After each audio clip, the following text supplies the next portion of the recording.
Assalamualaikum and hi everyone. In this video, our group will be presenting a topic under CHM256 Basic Analytical Chemistry, which is Gravimetric Analysis.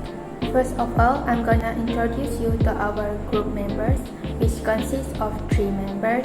The first one, Saidatu Natra, and the second one, Heleni Esther, and lastly, the last one, me, Nurul Shafika.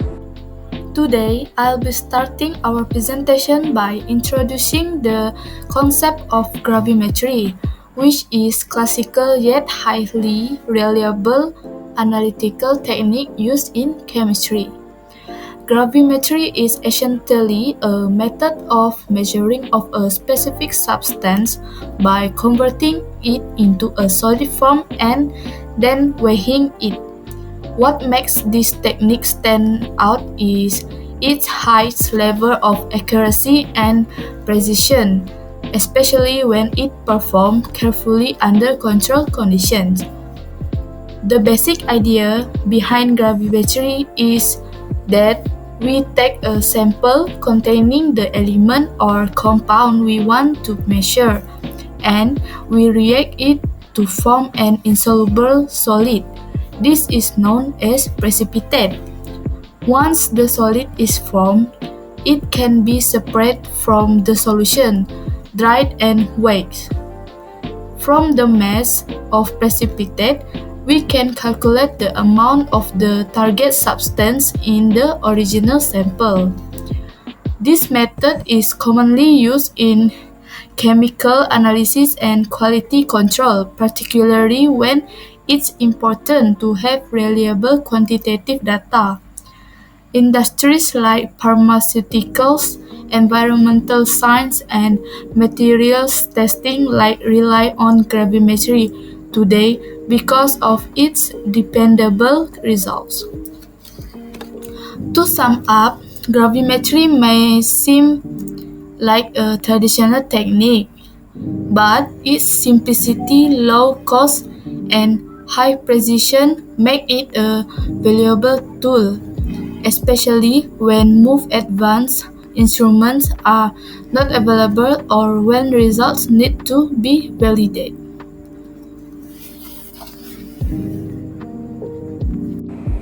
Hello everyone. In this section, I will be explaining the theory behind gravimetric analysis, which is one of the classical methods in analytical chemistry. Gravimetric analysis is a quantitative technique used to determine the amount of substance in a sample by converting it into solid form that can be filtered, dried, and weighed. It is based on the principle of mass measurement and the law of conservation of mass. The process involves separating the analyte, that is, the substance we want to measure, by turning it into compound with a non-chemical composition. This is typically done through a chemical reaction that forms an insoluble precipitate. There are 2 main types of gravimetric analysis. First, precipitation gravimetry, where we add a reagent that reacts with analyte to form a solid. Second is volatilization gravimetry, where the analyte is released as a gas and its mass is determined indirectly. For example, if you are analyzing the amount of chloride ions in a solution, we can add silver nitrate. This forms a white precipitate called silver chloride or AgCl. We then filter, dry, and weigh the AgCl. From the mass of the silver chloride formed, we can calculate the original amount of chloride in the sample using stoichiometry. This method is known for its high accuracy and precision, but it requires very careful technique. It is important that the chemical reaction is complete and that the solid product is pure and stable. Gravimetric analysis may take time, but it is still widely used today in quality control, environmental testing, and educational laboratories because it is very reliable. Methodology of gravimetric analysis. First, preliminary treatment where we prepare the solution. Next, precipitation of precipitate where we add suitable reagent to form an insoluble compound. Next, digestion that allows precipitate particles to grow larger by letting the solution stand. After that, filtration and washing to separate solid precipitate from the liquid. Washing to remove impurities. Then, drying or heating to remove moisture. Next, weighing by using analytical balance. This is crucial for calculation. Lastly, calculation where we use stoichiometric relationship to calculate the amount of target element. Obtain your plant food sample and record the set of number written on the label. Weight the plant food sample between 3.0 to 3.5 gram using a weighing paper and transfer the sample to a 250 ml beaker. Add 35 to 40 ml of distilled water and stir the mixture with a glass rod to dissolve the sample. If your sample does not completely dissolve, remove the insoluble material through filtration.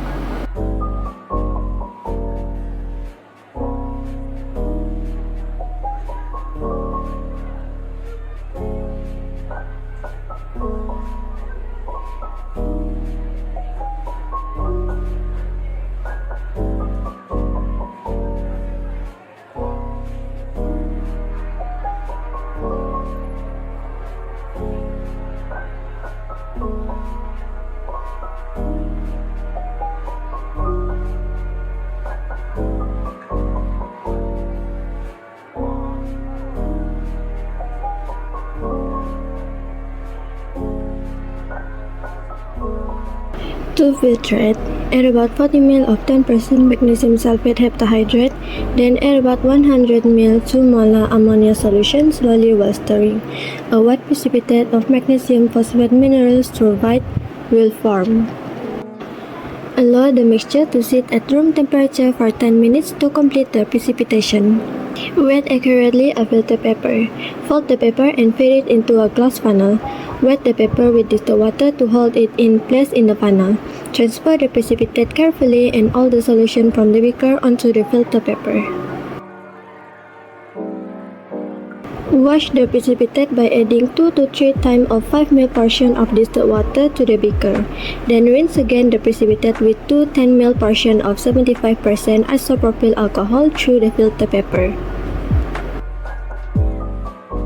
Remove the filter paper, place it on a numbered porcelain evaporating dish and store it to dry for 2 to 3 days on the bench or dry it in the oven for 24 hours at 60 Celsius.